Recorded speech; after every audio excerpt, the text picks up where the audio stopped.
All right. So we know many of you out there are sick of hearing about one person in particular.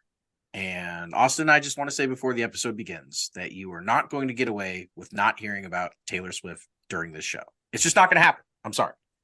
Yeah, I mean, listen, when the most famous person, objectively, the most famous person in the world right now Agreed. is dating a player on your football team, it's an inevitability that we will have to discuss it, especially at this stage in their nascent, budding relationship, which will inevitably lead to marriage, children, and future NFL Hall of Famers and pop superstars, Swift Kelsey's down the road.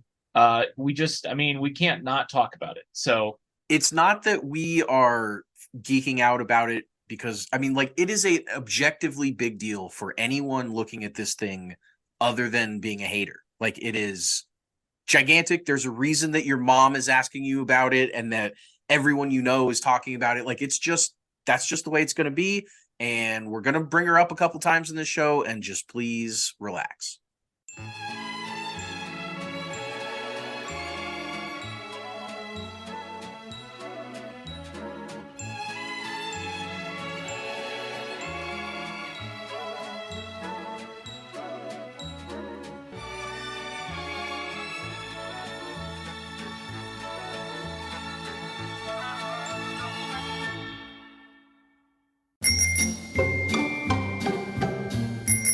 welcome in to It's Always Sunny in Chiefs Kingdom, and boy, you're going to need shades. It's a very sunny week for our Chiefs. I'm Austin. Find me on Twitter/X at Real Bird Lawyer, on Blue Sky and Bird Law Expert, on Threads, RIP at Real Bird Lawyer. Yeah, what's going on, buddy? I'm here with my co-host Taylor at Taylor_Wit. I'm all flustered. I read the thing out of order. You know, I Ron Burgundied it, and You normally read I the just name read it. Taylor, and you were Yeah, I like, mean, "Oh, is she here?" I just read it. I always just read it off, and I screwed it up. I did it in the wrong order. But I'm here with my co-host Taylor at Taylor_Wit. What's going on, bud? I have a very similar name to a much more famous person, and I've gotten some people this week just tweeting at me and just being like, "Hey, you're basically famous right now." It's weird. Everyone just it's a weird, crazy, wild time to be a Chiefs fan right now. Yeah, it is a crazy wild time to be a Chiefs fan. And if you are a Swiftie, if you're joining us for the first time, first of all, welcome. Welcome. We embrace you with open arms. And I will say, I made a little bit of a boo-boo. I bought 1989 today, but I bought the old version. So you can shame me for that. But Swifties, welcome to the podcast. We are a Chiefs podcast. We also talk a lot about our favorite show, It's Always Sunny in Philadelphia. That's where Taylor Swift is from.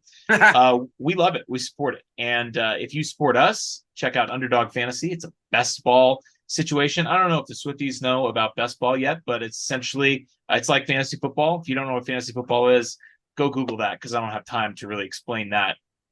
But you can use our promo code Sunny, SUNNY, to get your magic deposit up to your first $100. And speaking of fantasy, we got to give the listeners an update on our listener leagues, all three of them.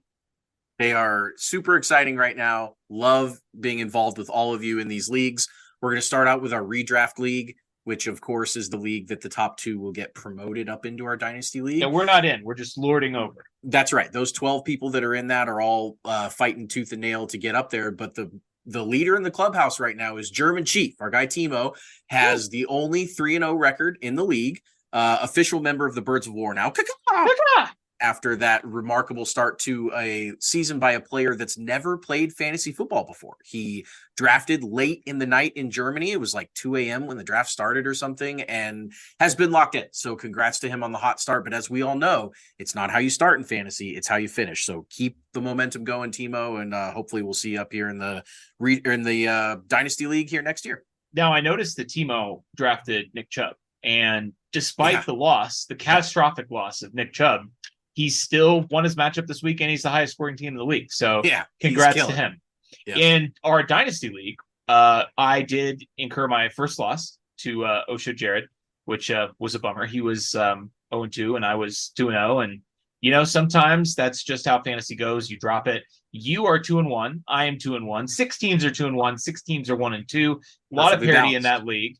You are leading the teams in scoring, which frankly, I don't get it. Your team is old, which in a dynasty league, is kind of a detriment, but it is showing out. It's putting up a lot of points. So, I mean, if you win the league this year and then, all your players retire and you have to nuke it and get relegated, whatever, that's fine. I am fifth, which I'm thrilled about because I don't have Jonathan Taylor. He's going to be coming back soon. I had to start Gardner Minshew last week because Anthony Richardson had a concussion.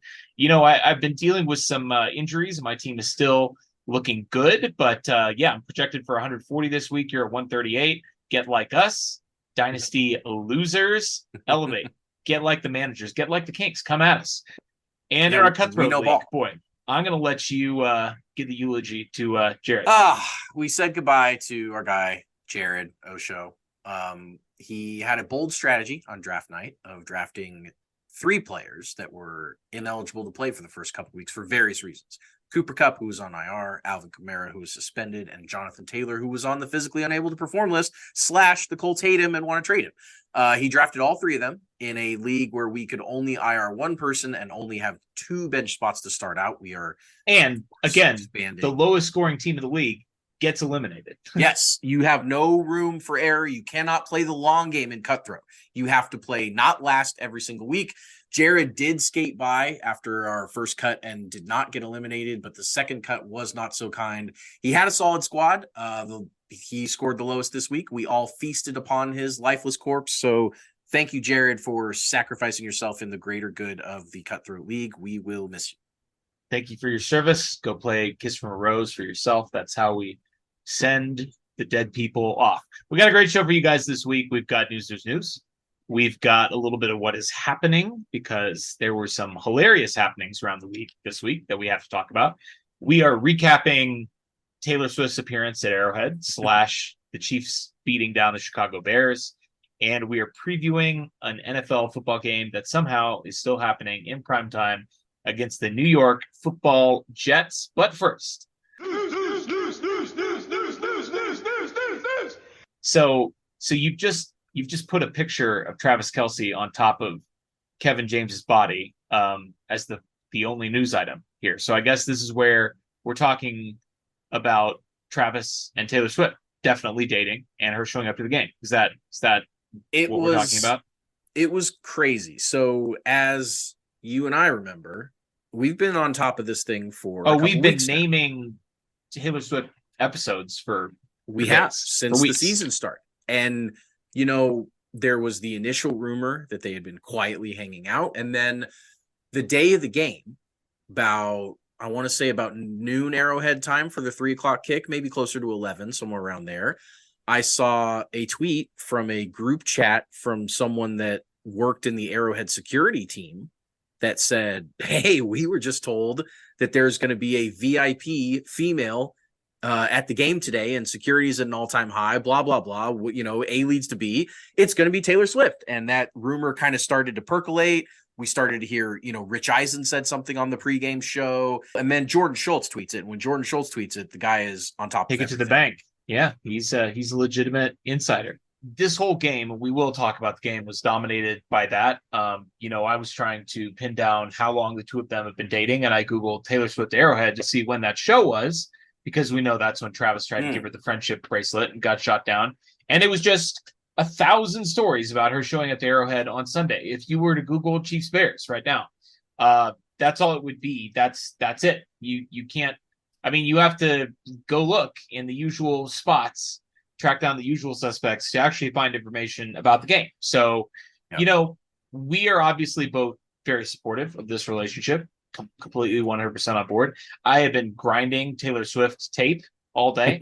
I'm very into it. I appreciate her.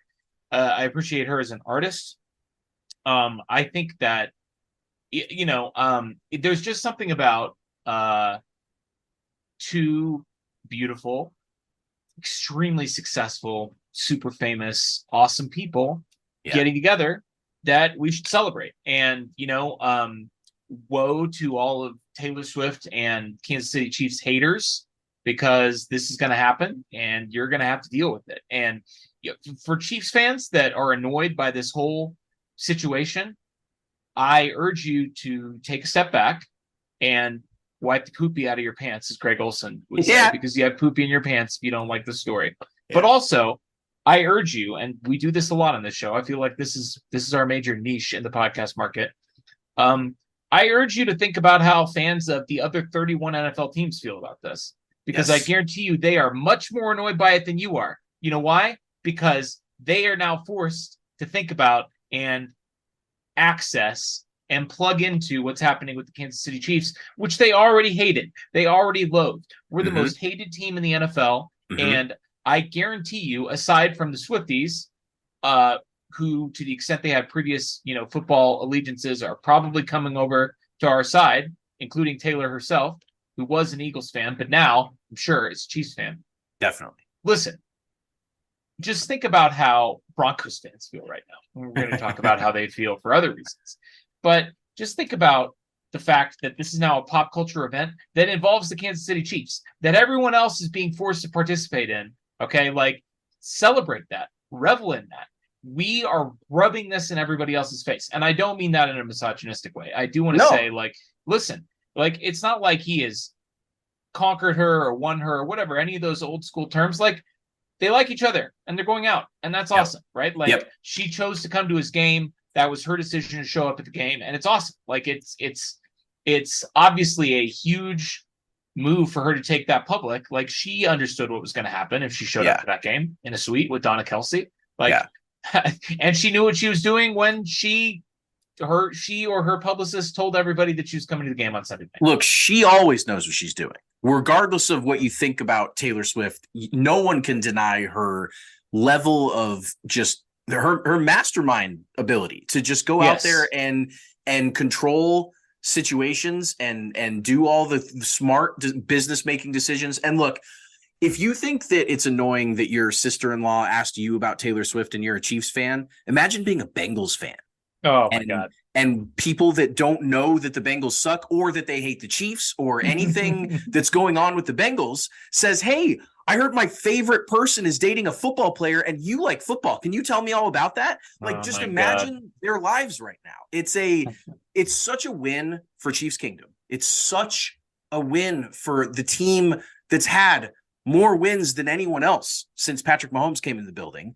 And you just have to embrace the fact, as you said, that yes, Taylor Swift and the Chiefs are going to be a thing for a bit. I don't know how long, and I don't know how it's going to end. I hope positively, but like, while the ride lasts, if you're one of those people that's just trying to naysay and get off my timeline with this stuff and all that, like, you gotta relax. You gotta take a breath. It's going to be okay. People are talking about a pop star because people always talk about pop stars. That's what they do. That's what they've done before you, and that's what they'll do after you. So she's the most famous person in the world, as you said. I'm pretty sure that's true.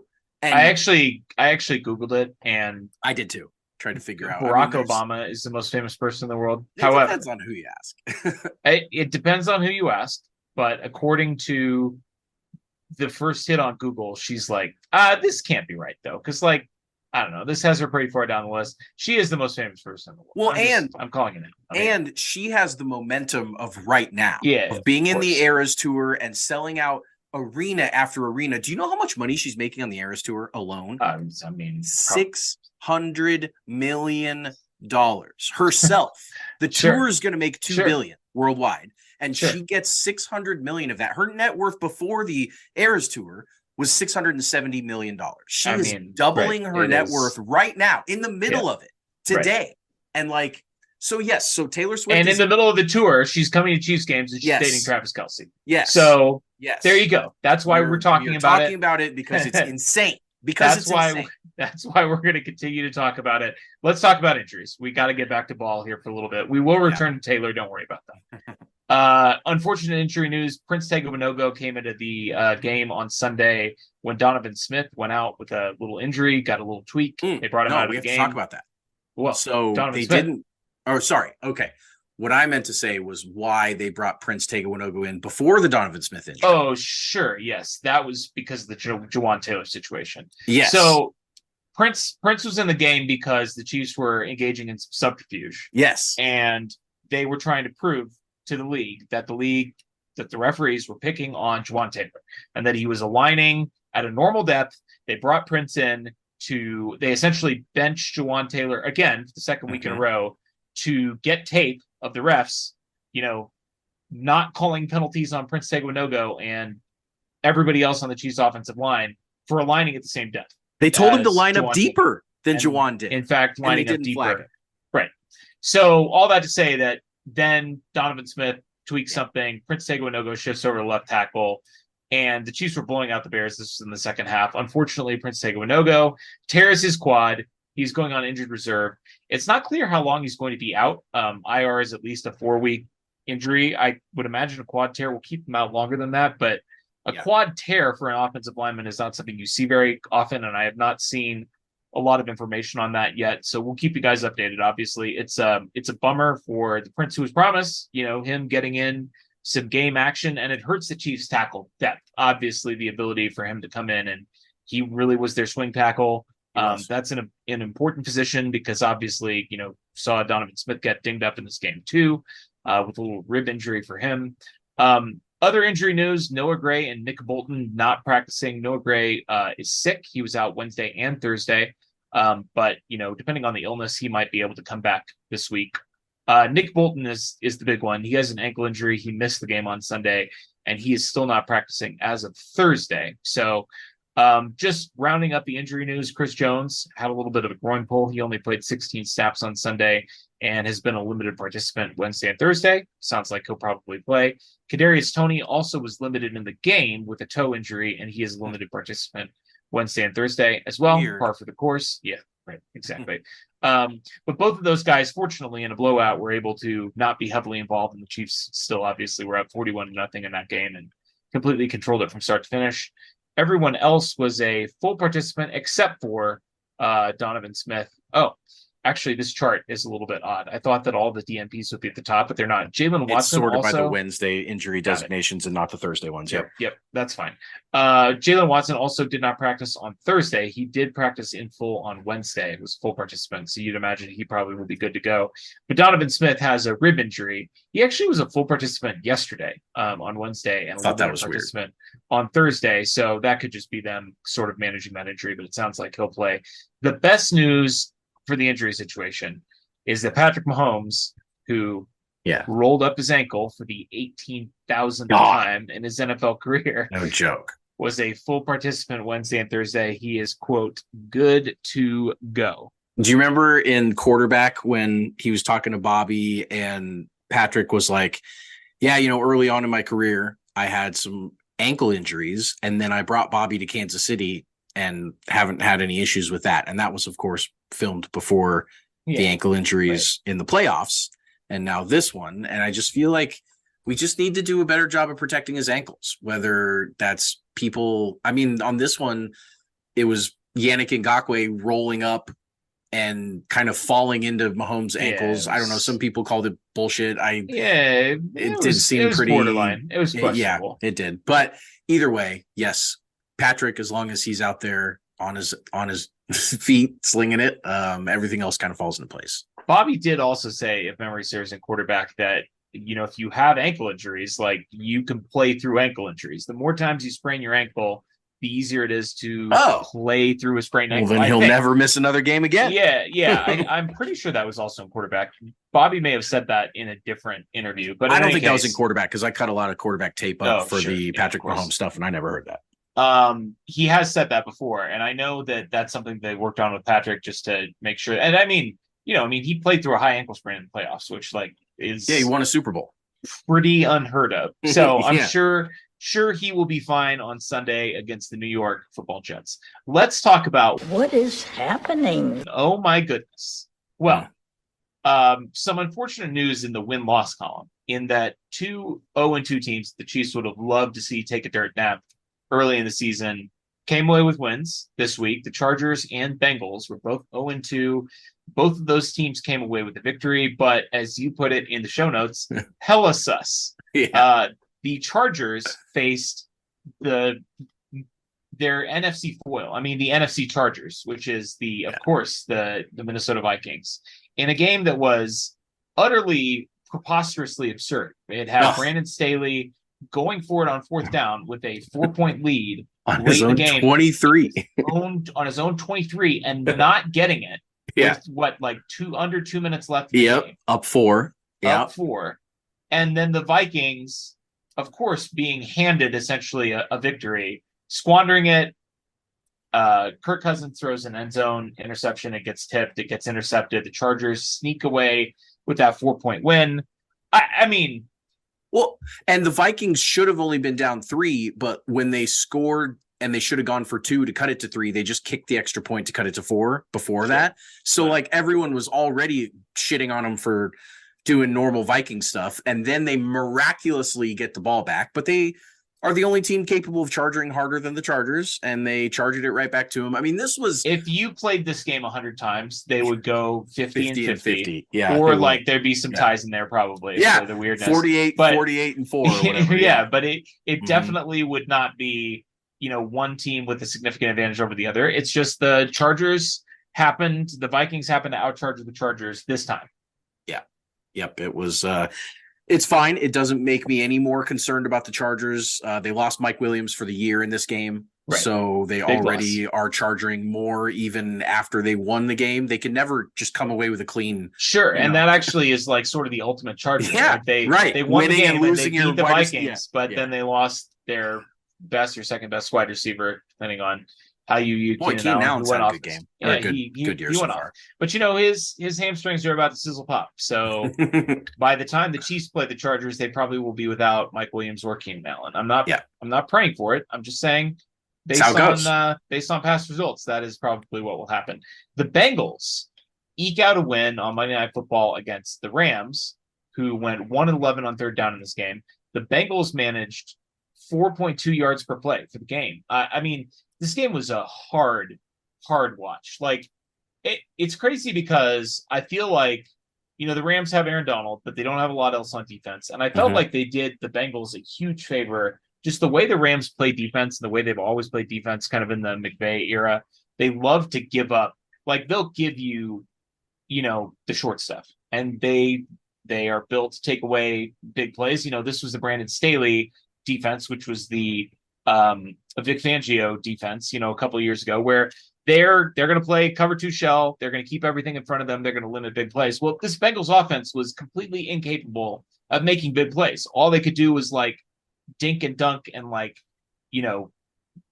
essentially check down to the running backs and throw these little wide receiver screens. And the Rams just let them do it. And they got 19 points. They ended up winning the game by 3. They saved their season. Joe Burrow still is not healthy. He still does not look good. He didn't look good in this game. The Bengals have, I believe, the 25th rated pass blocking offensive line in the NFL. Oh, and they're 30th in run blocking. So their offensive line is bad. And this, again, is for, a quarterback who, because he's hurt, has the fastest time to throw in the league. They're not good. They're not a good team right now. And hopefully they will continue to be bad. Yeah, they're certainly not the big bad Bengals of the last 2 years. Now, they're capable of beating people still. They're capable of kind of finding that juice, I'm sure, every now and then. Starters. They've started slow every year. Notoriously, Burrow's 1-7 in his first 2 weeks in his 4 years playing. So, I mean, they definitely have started 0-2 before. And really what it comes down to is watching them play and wondering if it would be a tough game for the Chiefs. And right now, with the way the Chiefs defense is playing and the way the Chiefs offense started clicking this week, which we'll talk about, I mean, bring the Bengals on. I'd rather play the Bengals 15 times to end the year than other teams. I mean, it's a good matchup for the Chiefs right now. We'll see how long that lasts, but I feel great about where the Chiefs are at in position compared to the Bengals. Speaking of feeling great, the 0-2 Denver Broncos with their minus 3-point differential, first 0-2 team in NFL history with minus 3-point differential, losses by 1 and 2 points the first 2 weeks of the season, traveled to Miami to take on the Miami Dolphins, and the Miami Dolphins won this game by 50 points. They beat the Broncos 70-20. They put up 35 points in each half of this game, and the Broncos now were 0-2 with a minus 3-point differential. They're now 0-3 with a minus 53-point differential. Man, this was a very enjoyable football watching experience. It was shocking. It was, I mean, yes, I enjoyed the Dolphins pouring it on the Broncos. I expected them to do that. They had a dynamic offense. The Broncos defense has been struggling. I figured that would be a mismatch. I figured the Dolphins would put up 40. I didn't figure they would do that just out of halftime. The running backs for Miami were unbelievable. Raheem Mostert, the old guy that he's still the fourth fastest ball carrier on the season of any person, despite being, I believe, 31 years old. And also, the 4 or 5 fastest ball carriers in the NFL are all Miami Dolphins. They are taking the Legion of Zoom thing that the Chiefs did and cranking it up into overdrive. And Devon, and actually I've heard his name pronounced a couple different ways recently. There's A-Chain. Yeah, right. A-Chain. There was, when he came out in the draft, it was all A-Chain's all I heard. And then now I'm hearing like a Kane and a Chain. And anyway, this was only his second career game. He was injured to start the year. He only barely played in week 2. And then he had a 50 burger in fantasy in week 3, just 4 touchdowns, 250 yards. The Dolphins were the first team ever to have 350 rushing yards and 350 passing yards in the same game. That's because they recorded 700, and I don't have the number in front of me, but I think 26 yards. Yeah, 726, I think. Total offense. I mean, they did whatever they wanted from start to finish. It was crazy. And I know that, watching the Broncos give up 70 points is going to be a highlight of any of our football watching experiences. I mean, it was unbelievable, but you got to kind of then start to forget about the Broncos for a second and worry about the Dolphins. Sure. This was impressive. This was something that peak Chiefs offense hasn't come close to doing. It was crazy. It was crazy. And I think the second half of the game for sure came down to effort and execution. And I think like the Dolphins, they're not going to score 70 points again, but I think that these Dolphins could conceivably put up another 50 burger or 2 over the rest of the season because I like you said, 5 fastest ball carriers in the NFL, Mostert and a Chain are both in the top 5. Tyreek Hill, the way that teams run out the clock when they're up, by 4 scores at halftime is by running the ball. Right. And the Broncos, despite knowing that the Dolphins were just going to run the ball and essentially run out. I mean, all the Dolphins were doing in the second half was running the clock. Yep. And they scored 35 points because you get Mostert or A-Chain, off the edge and into the open field. And if one guy misses a tackle, and believe me, they were giving some poor effort in the second half tackling because, they're getting their asses beat. It's in South Florida. They played those 2 cushy games at Mile High that they always get to start at the beginning of the year. And then they have to go down, they have to go down from 0 humidity here up in the high desert down to South Florida where it's like 80% humidity at sea level. And they were winded and they were out of shape and they didn't give a shit because they're getting beat by 30 points. And it's like you miss one tackle, that's a touchdown. Yep. Right. Even though they're not trying to score. And they had to, of course, forego kicking a field goal at the end of the game to avoid setting the all-time single game scoring record. Which they could have done. They were in easy. I was shocked that they didn't kick that field goal. And afterwards, Mike McDaniel said, I'm not here to run up the score. It's not really what I'm about. I felt like it would be talking out of both sides of my mouth. But dude, you scored 70. Yeah, but I mean, they weren't trying to score 70. That's what's funny about it. Yeah, that, you're right. The Broncos really put that on themselves. Like, it's not like they were just kind of running the ball, and the Broncos were just kind of like, all right, I guess you're going to score a touchdown. I mean, like the last touchdown of the game, the Dolphins scored when they were up 63-20 was a 67-yard rushing touchdown by a Chain. Like they tried. Now they like did you throw said, like a long, Mike White to Robbie touchdown. Chosen. Yeah, sure, Robbie Chosen. Backup quarterback throws a 68-yard touchdown. Like, get good, guys. Like, here's a good stat for you. The last 4 times a team has scored 34 or more points in a half. Okay. The last 4 times in the NFL. Number 1, Chiefs versus Bears, first half, 34 points. Numbers 2, 3, and 4, the last 3 halves the Broncos have played. They scored 35 in both halves against, or the Dolphins scored 35, and then the Commanders scored 34 in the second half comeback against the Broncos. So and that's the only 4 times this season that anyone scored 34 and a half. So I mean, the Broncos are hemorrhaging as bad as you possibly can. I cannot believe Vance Joseph still has a job. I thought for sure he wouldn't even get on that plane leaving Miami, but I guess the Broncos are tanking for Caleb. We'll talk about that. We'll talk about that in the next segment. For some reason, we just are going to keep coming back to Broncos and Bears. Sure. And their pivotal matchup in Week 4 in Chicago. Let's turn now to Week 3, the recap. Chiefs 41, Bears 10. As you mentioned, the Chiefs jumped out to a 34-0 halftime lead. They got a touchdown for Travis Kelce shortly into the second half of this game. And then they essentially rested all of their starters, pulled them from the game, and coasted and let the Bears, score a touchdown deep into garbage time in this game. This was a beatdown, and it felt great because, Andy Reid, Patrick Mahomes, you don't have the luxury of being up 34-0 very often. And when you do, sometimes the Chiefs, by their nature, play a little soft, a little conservative with a huge lead and, let teams get back into the game a little bit. And, the Bears are just so bad that was never going to be a possibility or a problem in this game. No, this was such a mismatch on both sides of the ball.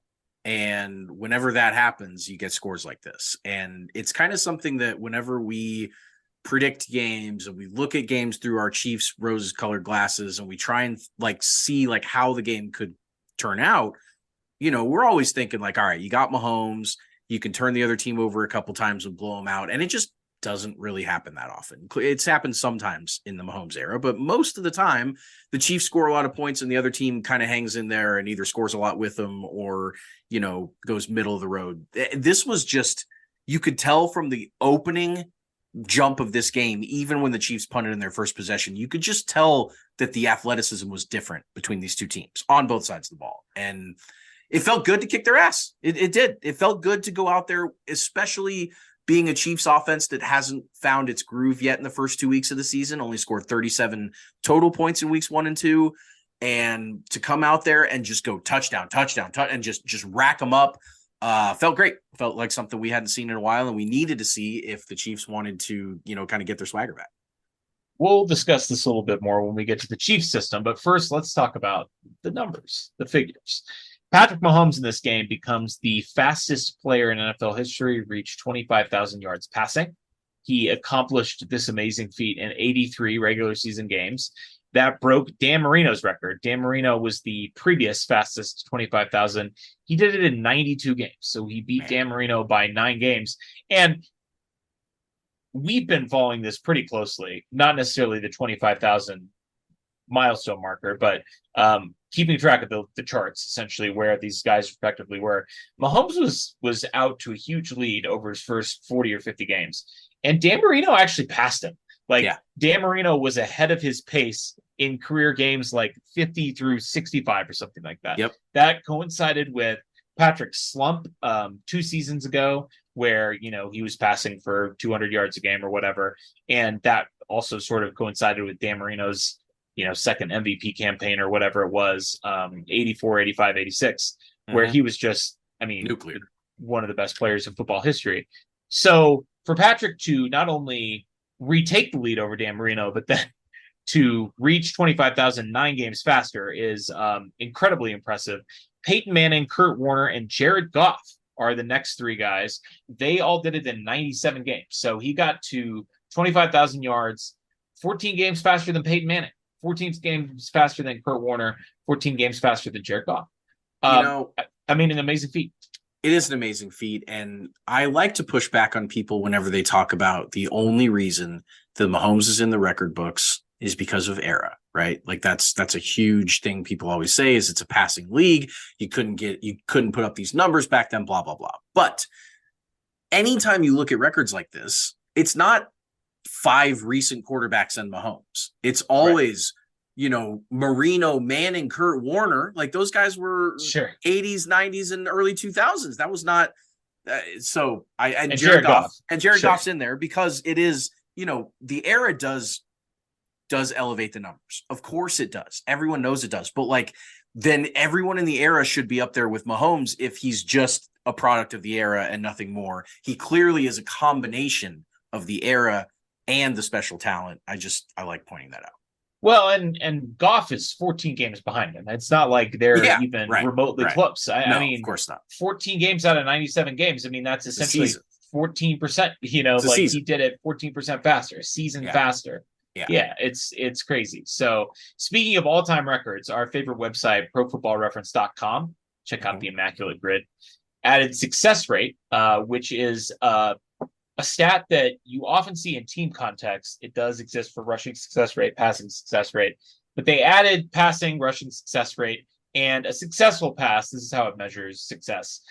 Gains 40% of the yards required on first down. So if it's first and 10, 4 yards, 60% on second down, and 100% on third or fourth down. So it's essentially just measuring how good you are at moving the chains, how good you are at succeeding and gaining yards. So success rate is the percentage of passes that succeed under those criteria.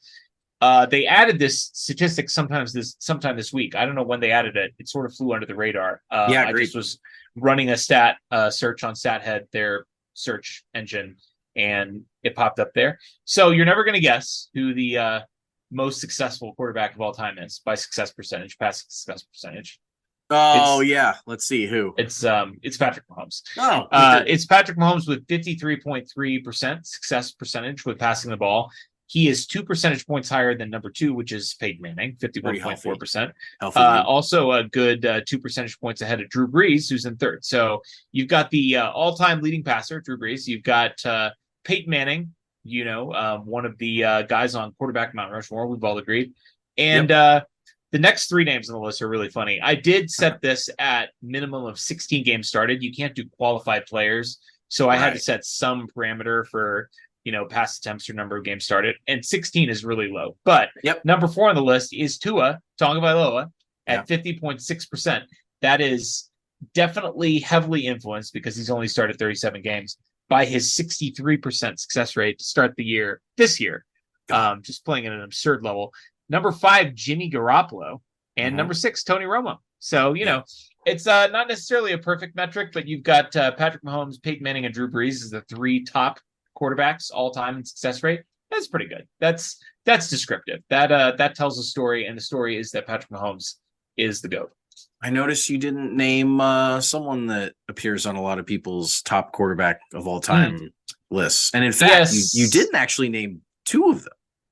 Yes, that's true. Tom Brady, I don't know where he ranks in the stat. I think he was 10th. I want to say he was 10th. Sure. So there were 106 quarterbacks. And this stat only goes back to 1994. So for some quarterbacks, you don't have their entire careers. Like Marino, we don't have his 84 season in there.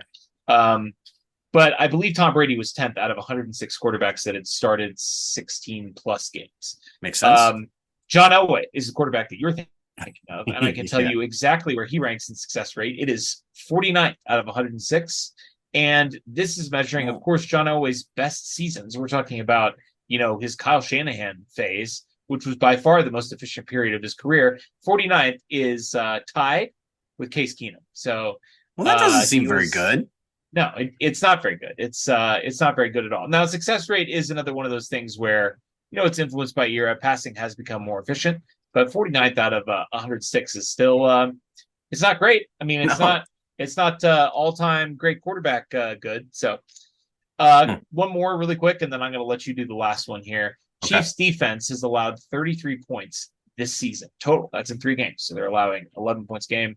The Broncos gave up 35 points in each half on Sunday. And as you pointed out, 32 in the second half or 34 in the second half against the Commanders. Yeah. So the Broncos in their last 3 halves have allowed more points than the Chiefs have allowed all season.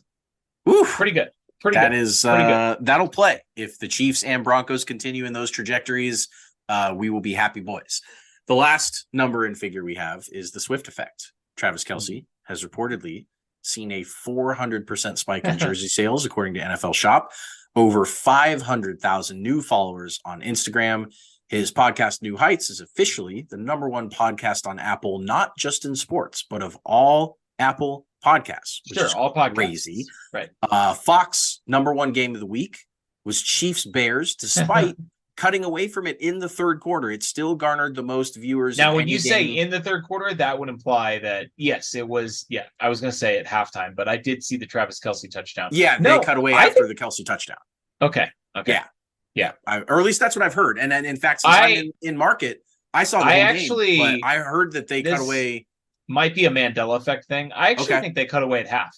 And I think I illegally streamed it after that, and that's how I saw the Travis Kelce touchdown. And people didn't actually see that. That'd be crazy. Legitimately think someone reach out to us if you're out of market and watch the game and you remember for sure when they cut away. Tweet at us and we'll shout you out. Secondary ticket market for Chiefs Jets has close to doubled in price on StubHub for the upcoming game that she is rumored to be planning on attending. So just an absolute groundswell of Swifties coming over to the NFL and paying attention to it and supporting it and watching the Chiefs and buying Travis Kelce's jersey and listening to his podcast and doing all their research. Now, I'll make the same joke that 1,000 people have already made on Twitter. If these Swifties put as much time into researching football as they have Taylor Swift, like they're going to reinvent the game. They're going to know ball. Yeah, they're going to know ball, and they're going to come up with crazy formations and play styles and stuff. I mean, they're going to be the new Ben Baldwin. Like it's going to go nuts. So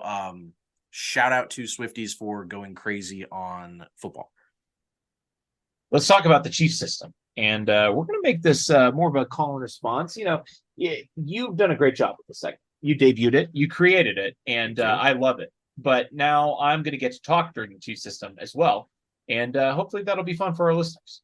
But I'm going to let you let you name the system, and then I'll just provide color commentary. I'll be the Aikman to your Buck. Oh, boy. Thank you very much for that visual. The Chief system is, of course, a play on the Dennis system on Always Sunny, and it is the way that the Chiefs win games in the NFL. They start with C, create drama, then they H, handle adversity, I inspire hope, E, engage physically, F, finish strong, S, separate entirely, and that is the Chiefs system. We're going to start with C, create drama, and I'm sure anyone who's listening to this knows exactly what drama was created that we were talking about. The whole reason that this game was on anyone's radar in the first place, of course, Taylor Swift was in the building. That's as dramatic as it gets. I feel like, I mean, obviously we've been talking about this the entire episode, and we will continue to talk about it for the remainder of the episode. However, a couple of things that I would like to add to this bit that we've not previously discussed. Number one, she's up there with Donna Kelce. Yeah. She was in the suite. She was hamming it up with Donna as if they were old friends. And, you know, I mean, part of that comes with the territory. When you are the most famous person in the world, you got to be able to be comfortable in that situation, right? Like, yes. And you know, when you're Taylor Swift, you have all the power in that situation, right? Like, if you're an awkward weirdo, other people are going to have to make you feel normal. But she was not. I mean, she looked extremely comfortable in the situation. Obviously, Travis said that she hit it off with everybody and they loved her. And I mean, I was way into it. Obviously, the cutaways. Obviously, after Travis scored, which we'll talk about, you know, screaming, got the "Let's fucking go" on the broadcast. It was classic. great. Yes, it was. So, but this was the most dramatic part of this game because you saw it peaked at kickoff. You saw the videos of the Chiefs players and obviously everybody in the stands being aware of her presence and pointing up at her and waving to her and all that. So then handle adversity. We'll go 1A and 1B here. 1A was just not geeking out and letting the moment get the best of them and actually playing a sound football game. And it felt like they were a little bit tight to start this game because of Taylor Swift. Yep, they punted on their opening drive, and then when the Bears punted back to them, the starting offense, proceeded to go touchdown, touchdown, touchdown, field goal, touchdown, a field goal that should have been a touchdown in their possessions before they pulled the starters. So handling adversity, I mean, talk about, and that doesn't even talk about what the defense held the Bears to while the offense was putting up all those points. But clearly it was 0 because the offense the starters walked away up 41-0.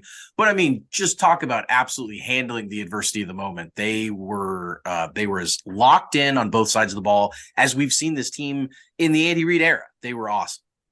Yeah. And I mean, we're not just talking about, a couple of lucky plays here and there. I mean, sustained drives. You had the first touchdown, 6 plays, 59 yards. been back-to-back 11-play, 80 and 88-yard touchdown drives. I mean, yeah. eating clock, they were not even really getting to third down too much in this game. They had 14 third downs in this game. They went 10 of 14 on third down. I mean, that's and a couple of those and a couple of those offense. sure, of course. Yeah. That was the backup offense in there. I mean, the starting offense was lights out, and we saw the connection between Patrick Mahomes, obviously the amazing deep ball that he had in this game under pressure, just and the play to MVS that got wiped out by penalty, which I think was the one that you said should have been a touchdown, right? Yep, exactly. Yeah, right. On Juwan. So yeah, I mean, pretty good way to handle adversity when you punt and then respond by scoring on the next 6 drives in a row. Scored on the next 1, 2, 3, 4, 5, 6, 7 drives in a row. Yeah, they were just as lights out. And then that kind of dovetails into inspiring hope. And inspiring hope in this case is the Chiefs. The starters on the Chiefs defense held the Bears in that same sequence too. Punt, fumble, pick, punt, 4th down. That was the starters for the Chiefs defense against the Bears. Once again, just a perfect showing there. A lot of those punts never even came close to threatening. And, one of them that did, the Bears kind of got into midfield, about 40 range. And then Justin Fields got sacked and that was it. And they were out of field goal range and had to punt. It was as just the matchup difference between these two teams on both sides of the ball was as stark as any that I've seen the Chiefs play. And we've seen the Chiefs kick some people's asses before, no doubt about it. But this one, I really felt like there were 2 classes of teams on the field, that there really weren't. Now, we talked last week about the drama that the Bears were facing and all the craziness with their defensive coordinator and Justin Fields saying all the stuff about being robotic and just kind of all the bulletin board type of stuff that was going on with them behind the scenes. And sure, some of that I'm sure played into this. How could it not have? But talk about inspiring hope. This Chiefs defense made everyone realize that if Patrick Mahomes can have a top 5 defense in his back pocket, he is literally never going to lose. Sure. I mean, to your point, their defensive coordinator resigned, right? So it's not surprising that the Chiefs put up 41 points and just walked all up and down the field on them, although their head coach, Matt Eberflus, is supposed to be a defensive head coach. He called all the defensive plays. I mean, listen, he had some other stuff going on. I get that. Sure. This is a team that's fairly bereft of talent. I get that too. But this was a middle of the pack offense last year when they were getting Justin Fields involved in the run game. And there was a lot of talk that, this would be the week they would go back to some of that. They'd simplify things for him, or he would, play looser. He'd think less, right? I'm going to shed all this negative coaching that I'm receiving and I'm going to go ball out. Well, that didn't happen because the Chiefs utterly crushed the hopes and dreams of the Chicago Bears in this game. Yeah. He had 11 carries for 47 yards in this game. I mean, long of 17. I mean, he was not running the way that Justin Fields, when he's dialed in, when we saw last year, what he was capable of doing. So, great hope inspired by the Chiefs defense. And then engaged physically, I'm giving this one to Trent McDuffie, forcing a Khalil Herbert fumble late in the first half. Did you know that Trent McDuffie leads the team in tackles this year, a cornerback? That's crazy. I actually did not know that. And what's crazier still about that stat is that normally your cornerback having a lot of tackles is not a good means thing, they're throwing at him a lot. It means they're throwing at him a lot, and the guy's catching the ball, and then he's getting tackled. So what's crazy about that stat is that Trent McDuffie's been lights out.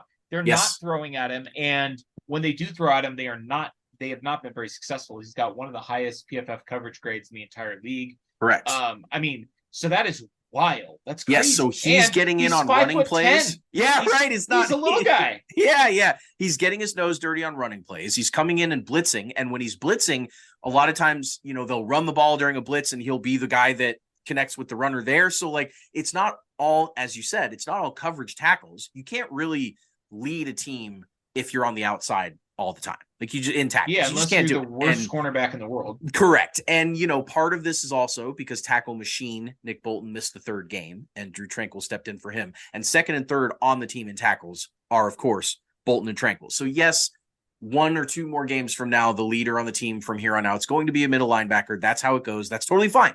But it just shows that for these first 3 weeks, they've used Trent McDuffie everywhere. He's been a dog. He's the only person on the team. He leads the team in forced fumbles with 2, and only one other person has 1 on the team. So out of the 3 fumbles they forced, he's got 2 of them. He's just everywhere right now. Gotta love the guy. He's engaging physically as much as anybody on the defense right now, on a defense that's playing their asses off.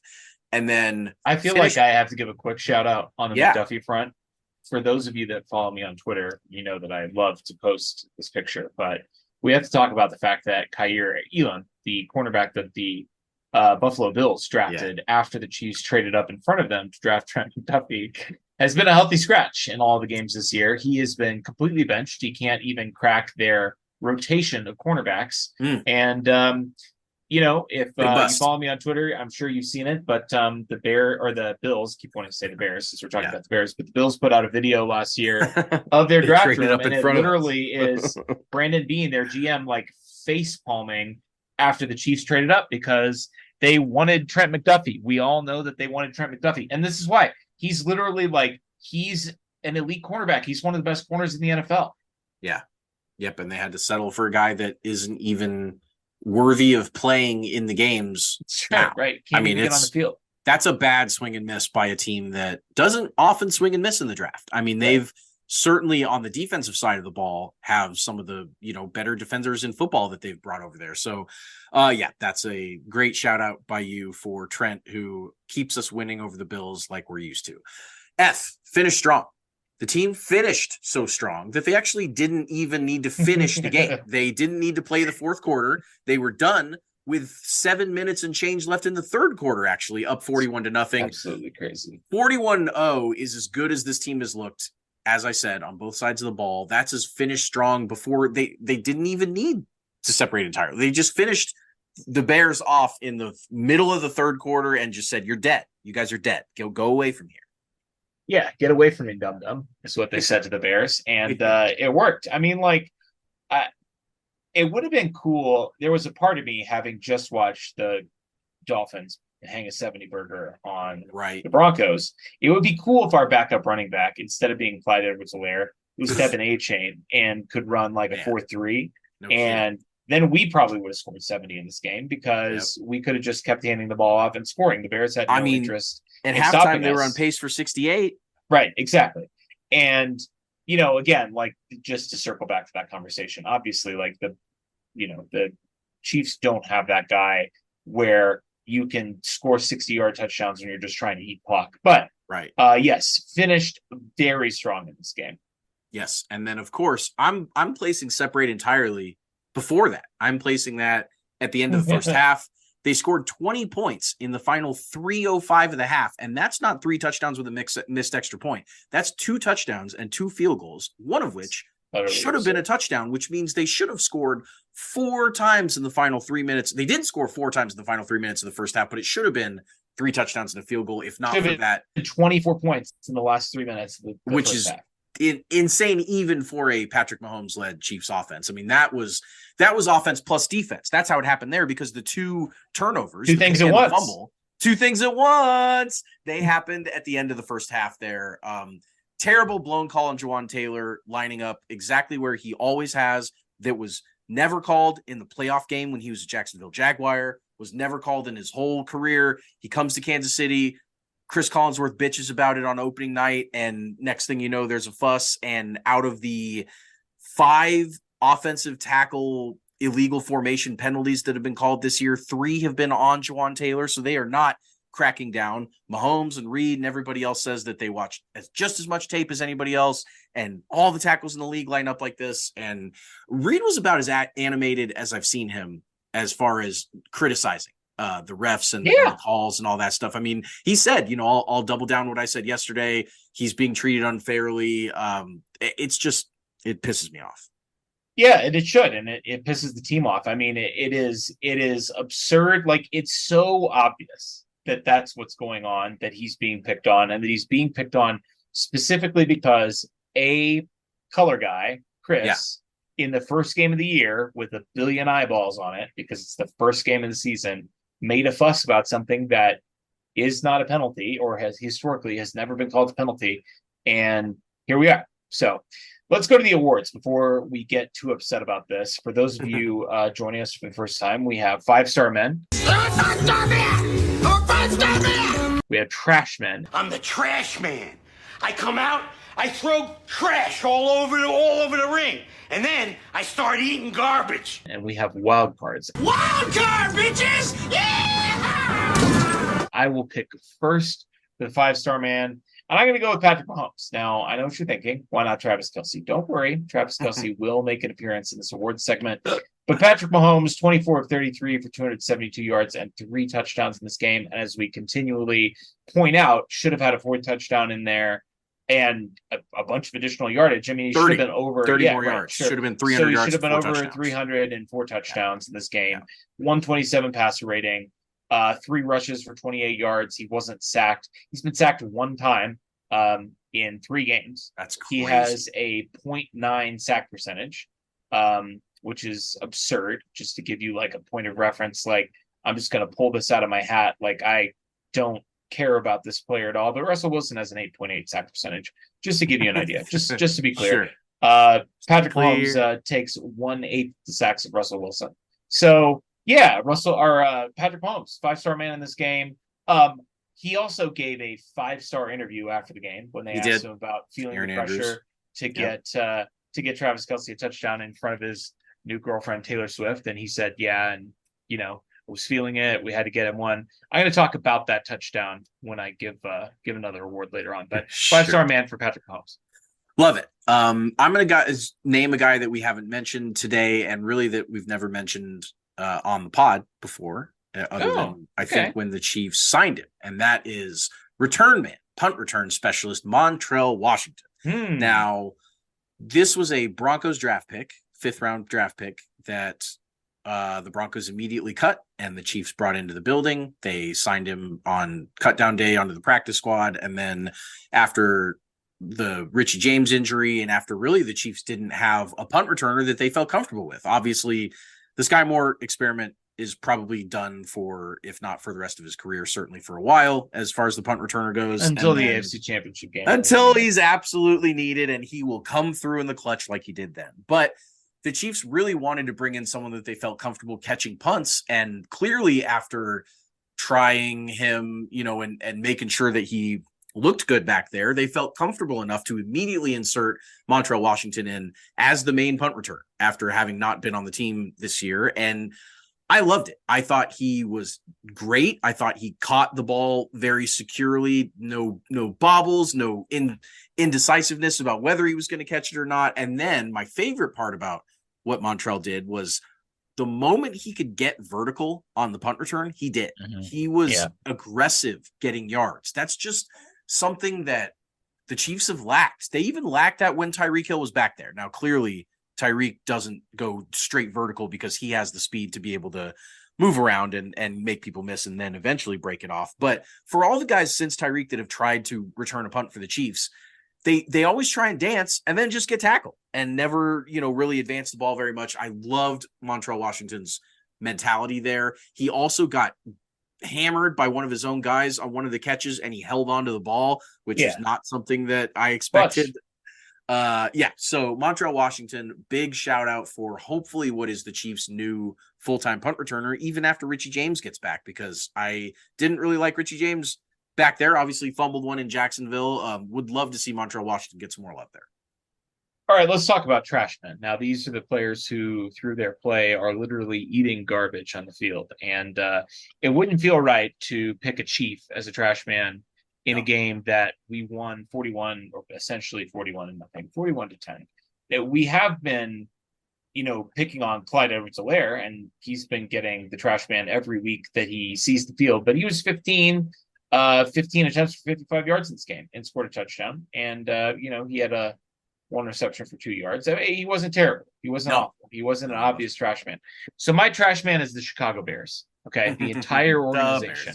The whole organization was eating garbage on the field, and it was embarrassing and it was disgusting in front of Taylor Allison Swift.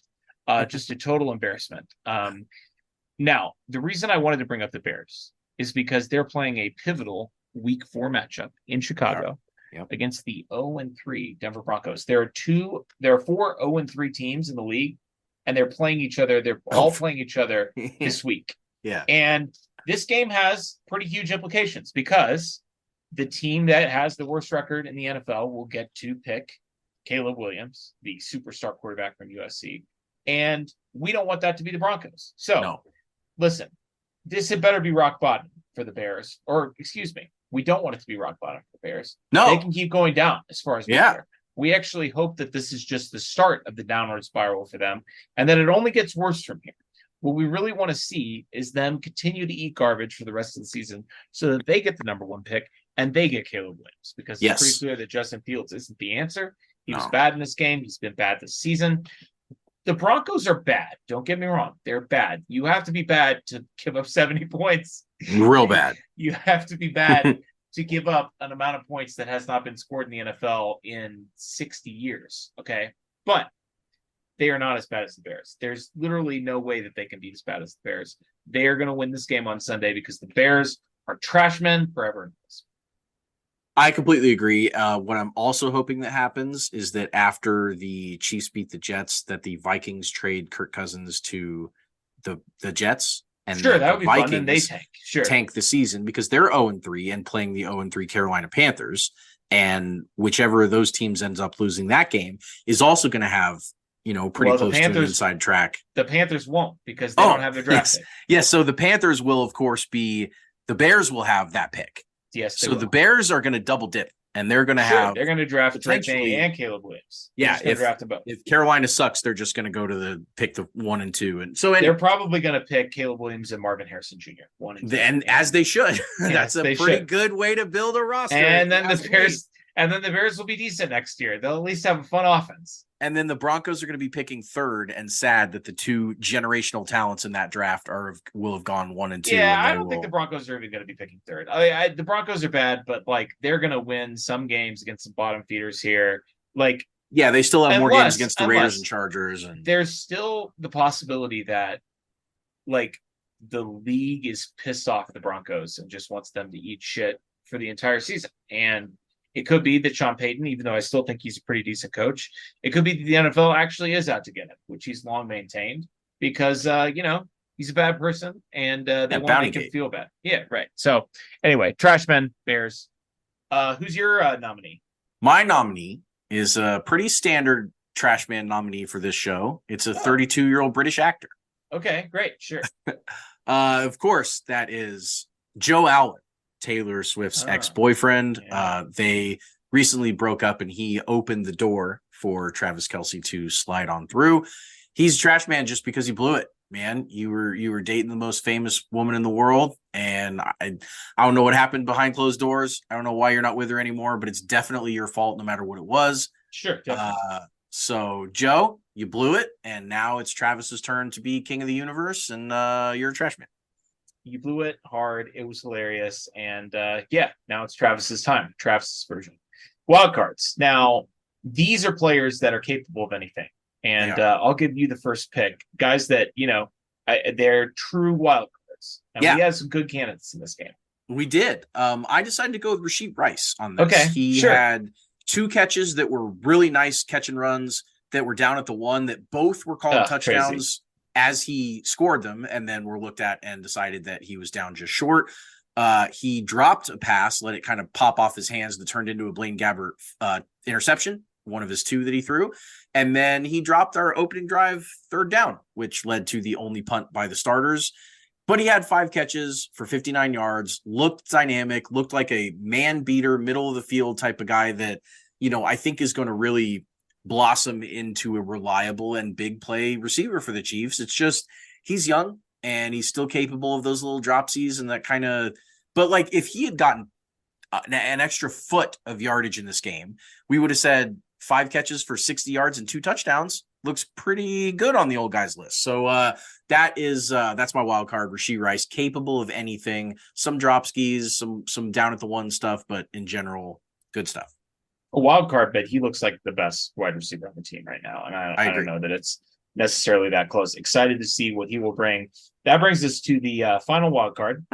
And of course, it's got to be number 87, Travis Kelce, the big Yeti himself, literally capable of anything. So let's break it down. Number one, I don't want to say landed, hooked, again, like caught, captured. Courted. Yeah, He courted her. He courted her and successfully. Which and is very respectable. it is respectable and it's amazing. And again, like, I don't want to call it like an achievement, but like it's good for him. He shot his shot and he succeeded. At least he has succeeded to this point. And listen, I haven't been in the dating pool for quite a long time, but like the guy's doing things the right way.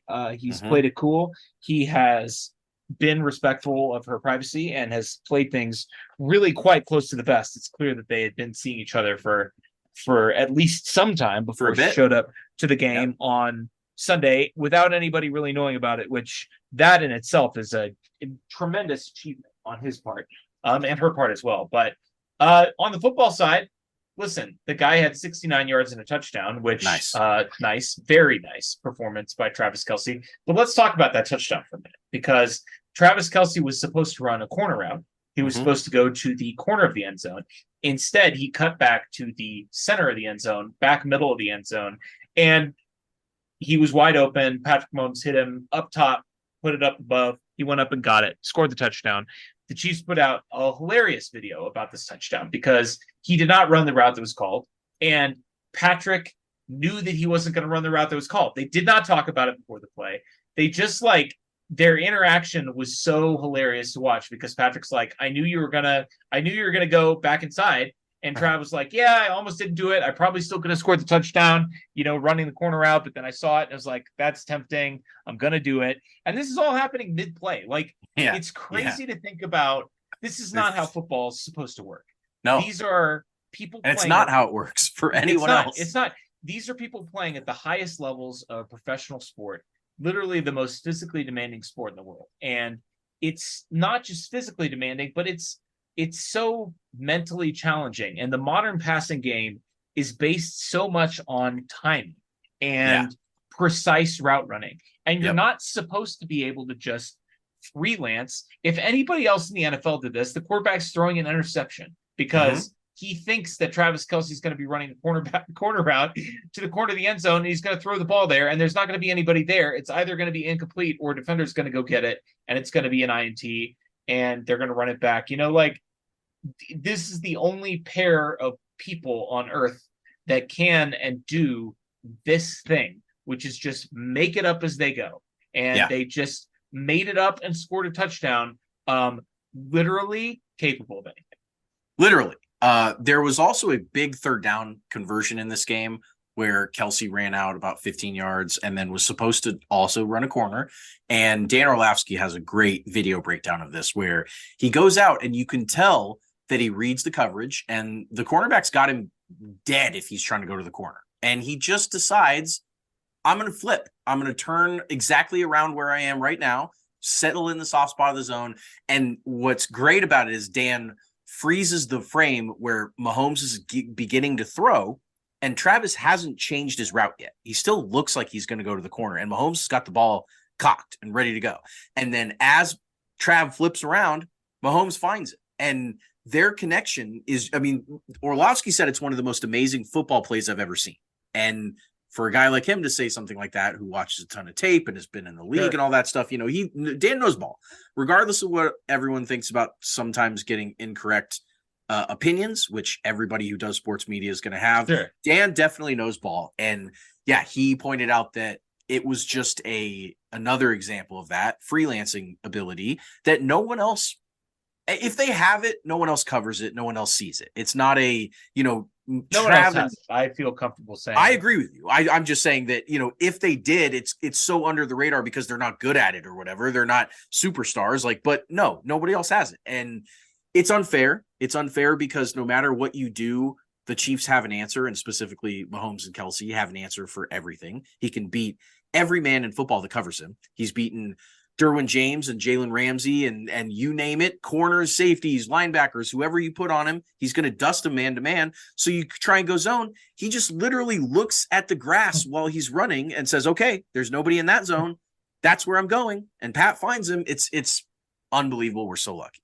It's crazy because you literally can't defend it because you can study tape and you could say like, oh, I know what the Chiefs like to run in this situation. He's probably going to run a corner, and they can call that play and that route, and then he just doesn't run it. So like, how are you? Because he sees it being covered. No other player does that. Sure, exactly. As a defensive coordinator, as a defensive player, how could you possibly defend that? I mean, you can't do it. And if you're going to, I mean, you can't read his mind. The only person that could do that is Patrick Mahomes. Yeah, right. And Taylor.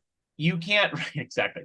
You can't read his mind, and if you try, if you're gonna guess, you're like, oh, I bet he's gonna, he's gonna cut this inside. It's not gonna be a corner. He's just gonna run the corner. Yes, and he's gonna score the touchdown that way. Yep. You can't stop him. Unbelievable. A true wild card. 87. You are a legend.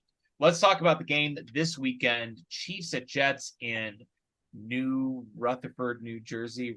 It's not actually in New York. It's a whole thing. Storylines to watch in this one. I guess there's the obvious one. Yeah, there's the big one. There's the celebrity who has been the VIP. rumored.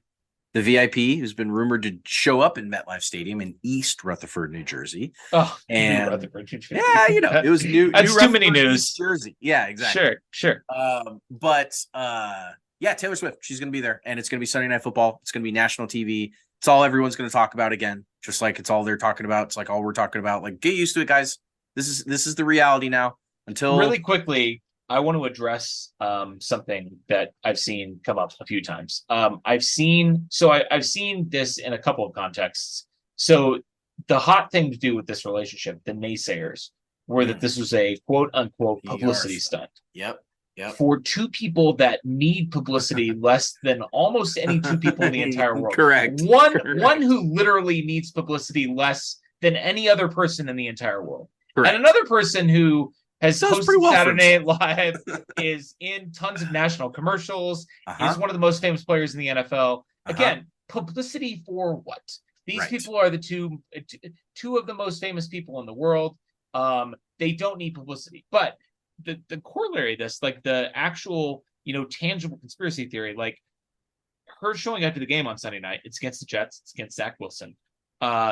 This is going to be a ratings bonanza for the NFL in a game that otherwise would have been a total dud. Like, let's be honest. This was supposed to be Aaron Rodgers. It was supposed to be the State Farm Bowl for the first time ever.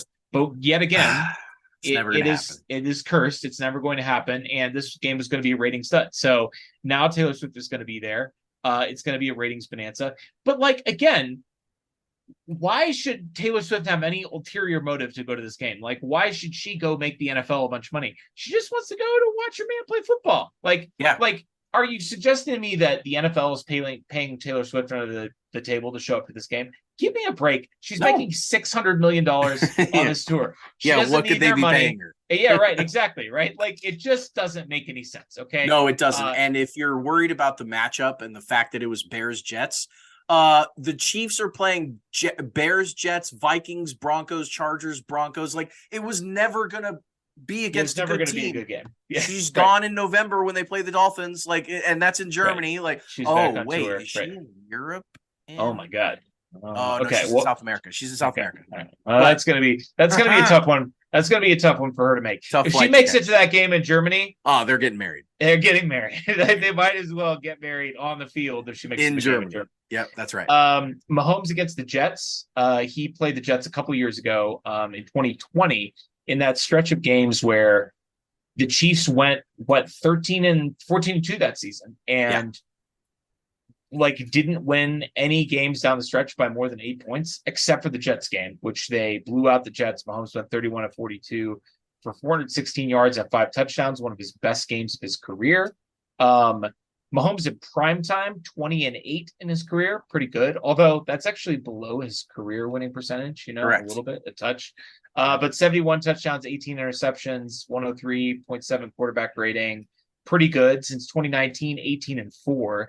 That's much more good. Yes, right. 51 tutties. 3 in his first four primetime games. That's right. Yeah. And lost another one later to Russell Wilson and the Seahawks later on in that year.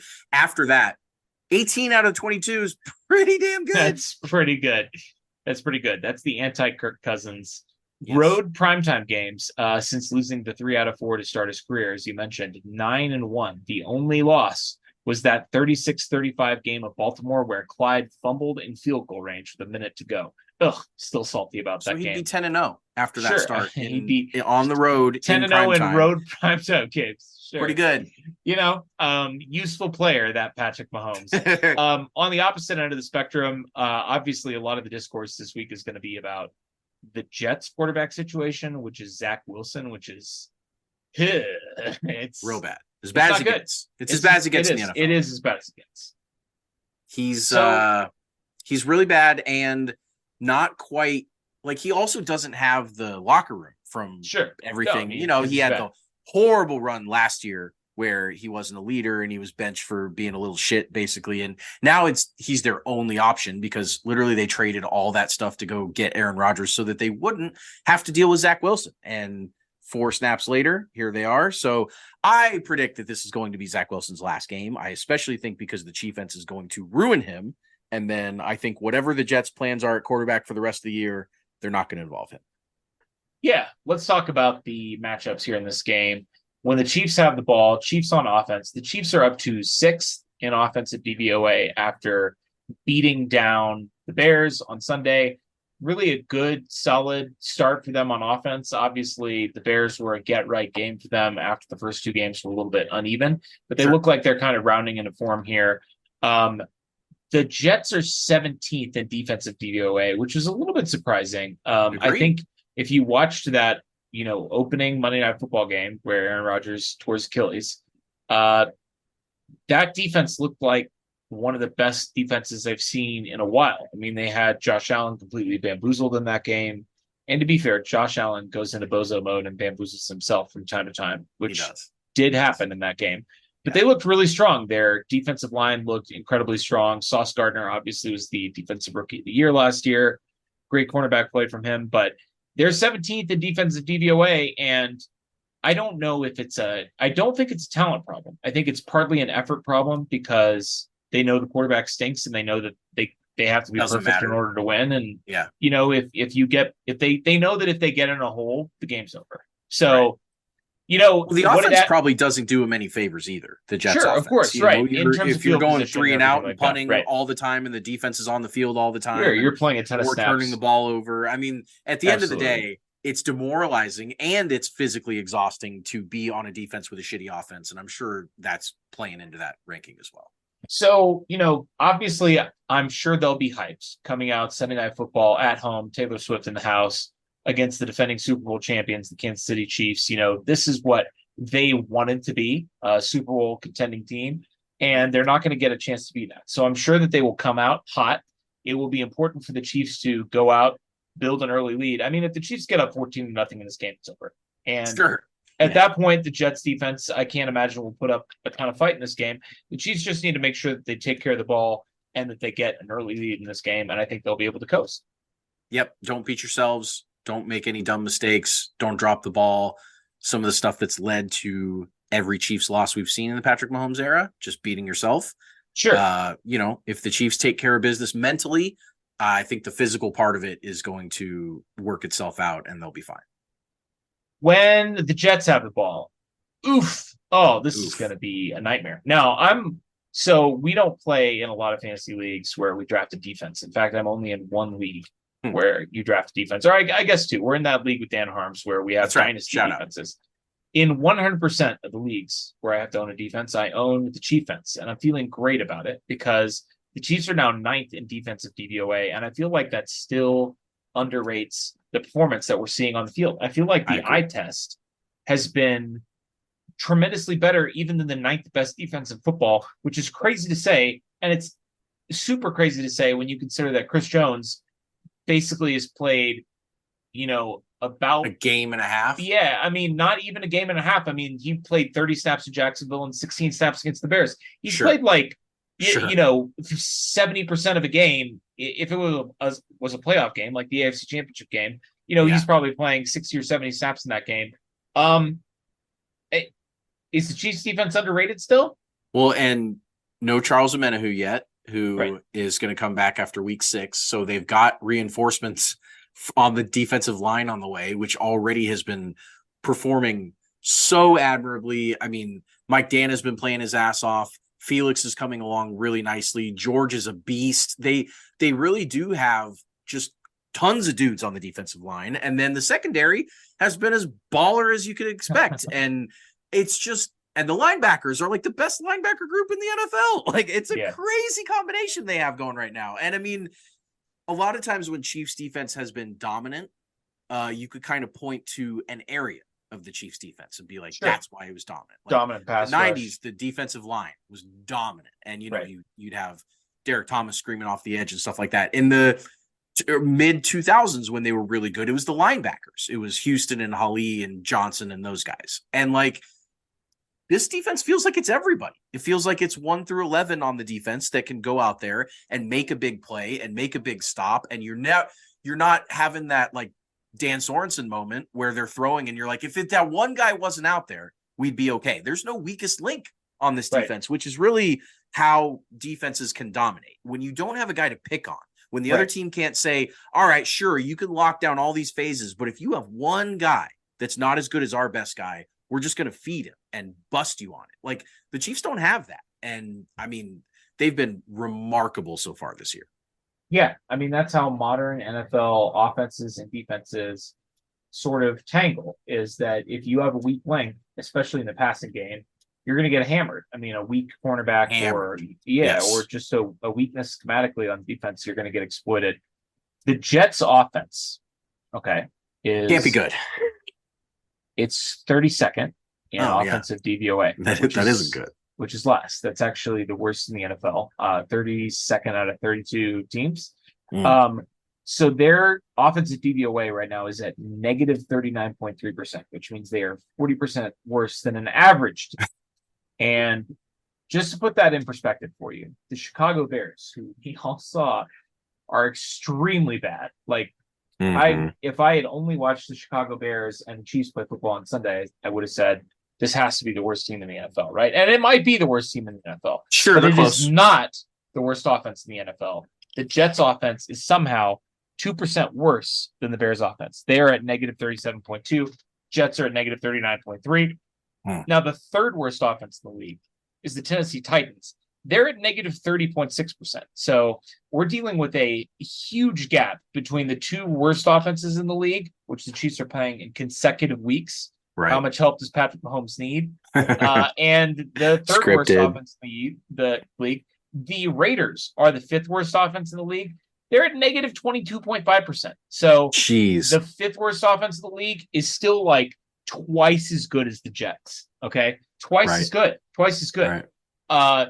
This is the Matt Canada Steelers are a negative 21.6%. I mean, they are almost literally, and they're twice as good as the Jets. They're horrible too. Like, they are horrible. I mean, all these teams are horrible. Yes. The Giants are negative to nothing to start the year in a game and a half. They didn't score a touchdown until the third quarter of the second game. Season. Yeah. Yeah. And they are still markedly better than the New York Jets offense. Yeah. I mean, this could be, do you remember, I know you do, but I'm asking rhetorically. Do you remember the time 2 times ago when the Chiefs played the Jets at Arrowhead? That game against Ryan Fitzpatrick. Alex Smith against Ryan Fitzpatrick. Yes. Do you remember how many turnovers the Chiefs defense had in that game? 6, maybe I was going to say it was 7. I don't have it in front of me. But the point is a lot. It was a lot. Hussein Abdullah had a pick 6. I think we might have a chance to outdo that Chiefs Jets performance. And that was a disgusting, horrible, awful performance by the New York Jets against the Kansas City Chiefs defense. That was Ryan Fitzpatrick, who was like, he had a good NFL career, good player, nice, positive flashes and stretches of play in his career. Zach Wilson, none of that. He's been nothing but a disaster since, the day they put him into the starting lineup. He's going to get absolutely destroyed on Sunday. Yeah, he is. He is no good. They're going to bench him. Like I said, I mean, this is going to be his last game for sure. Now, the Chiefs did play at the Jets between those games. It was a 38-31 remember. win by the Jets in 2017. Oh, I remember that game. Oh, but you were saying That's why I said time, that was why I Jets... said at Arrowhead. That's why I said two times ago but at this Arrowhead. isn't at Arrowhead. That's the why I was wheels confused. The wheels were spinning in my head as I was saying that, and I was like, that can't be the last time we played them before the last time we played them. Let's talk about the other quarterbacks that could make an appearance in this game, because we got some fun ones. We've got former Bronco Trevor Siemian, who was with the Bengals, and then they cut him. Yeah. They cut him for Jake Brown, who has thrown his first NFL pass this year. We talked about this. Right. And he's the Bengals a backup quarterback for a Super Bowl contender who threw his first NFL pass this year. Doesn't seem good. Trevor Siemian, who had a long, he started a number of NFL games in his career, cut by the Bengals. And now I'm sure they wish they had him back, but he is a New York Jet. He signed on Tuesday. Possibility he might make an appearance. The other quarterback on the Jets roster is a guy that we have to shout out and throw back to, because he was the focal point, really, of one of the first 4 or 5 episodes of this podcast. We talked about every single quarterback situation in the entire league, down to the backups. And it's Tim Boyle, the legend, out of Connecticut. For those of you who are not familiar with Tim Boyle, you could go back and listen to that episode of the podcast. It's rough listening. We didn't quite know what we were doing yet. It's at the very end of like a 2.5-hour episode where we literally discuss every single quarterback in the entire NFL. Very funny. Comedic, but not as comedic as Tim Boyle's statistics, his stats, his situation. So Tim Boyle, just a quick refresher for those of you who are not familiar with Tim Boyle, 3-year starter off and on in Connecticut, started a total of 19 games. 275 pass attempts, career completion percentage in college at Connecticut, 48.4%. That is a below 50% completion percentage. Not great. 4.5 yards per attempt. Not great. Also not great. That's a weird combo too. Not being able to complete, not being able to complete passes far, and not being able to throw far, and not being able to throw touchdowns, because in 19 games started, he threw one touchdown pass. One touchdown over 275 college pass attempts. Okay. All right. That's well, at least he takes care of the football, right? Wrong. 13 interceptions, 1 touchdown, and 13 picks in his college career. He's in the league. Boyle. He's in the National Football League. And not only that, he's started 3 NFL games. This man has thrown 106 NFL passes. Now, to his credit, he's up that completion percentage from 48.4% in college to 62.3% in the NFL. Ooh, he's cooking. Still not good. Still better than John Elway, but still not great. This man episode 19 of the podcast, The Gang Destroys Some Quarterbacks, if you want to go listen to our initial Tim Boyle destruction. Oh, yeah, I love that. I can't believe that was 19 episodes in. That's June 19th, 2020. Sure, that makes sense. Yeah, we were. That was a million years ago. In his NFL career, 106 pass attempts, 3 touchdowns, 8 picks. 8 picks in 106 pass attempts. 3 starts, 3 touchdowns, 8 interceptions. I pray to the gods that Taylor Swift gets to see Tim Boyle appear in an NFL game against Steve Spagnuolo and the Kansas City Chiefs on Sunday night. He won't make it out alive.